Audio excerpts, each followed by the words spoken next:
Hello दोस्तों, स्वागत है आप सभी का हमारे YouTube चैनल रूना की वॉइस में। दोस्तों, आप सभी को हमारा शिव चर्चा गीत अच्छा लगता हो तो वीडियो को लाइक शेयर एंड कमेंट कीजिएगा और चैनल पर नए होंगे तो चैनल को सब्सक्राइब जरूर कीजिएगा। दोस्तों,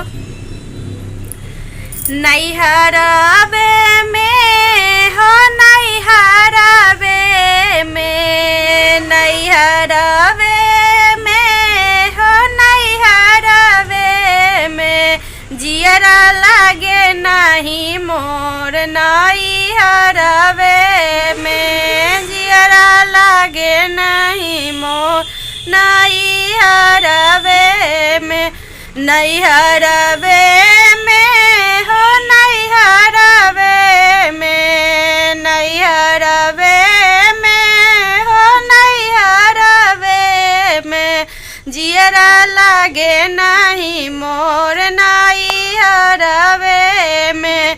हमरा मन लागे शिव गुरु के चरचे में, हमरा मन लागे शिव गुरु के चरचे में। भाई भतीजा के वो काम नहीं आई है, भाई भतीजा के वो काम नहीं आई है। गुजर होई पिया के झोपड़िए में, हमरा गुजर होई पिया के झोपड़िए में। हमरा मन लागे शिव गुरु के चरचे में, हमरा मन लागे शिव गुरु के चरचे में।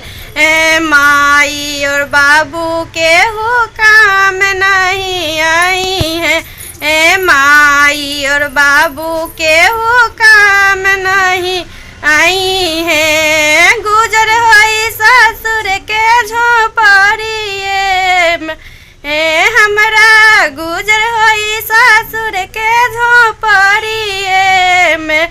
हमरा मन लागे शिव गुरु के चरचे में, हमरा मन लागे शिव गुरु के चरचे में।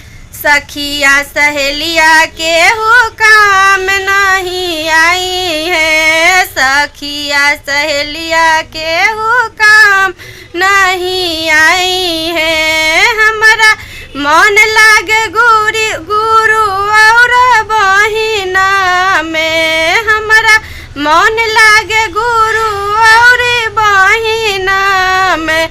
हमरा गुजर होई पिया के झोपड़िए में, हमरा गुजर होई पिया के झोपड़िए में। हमरा मन लागे शिव गुरु के चरचे में, हमरा मन लागे शिव गुरु के चरचे में।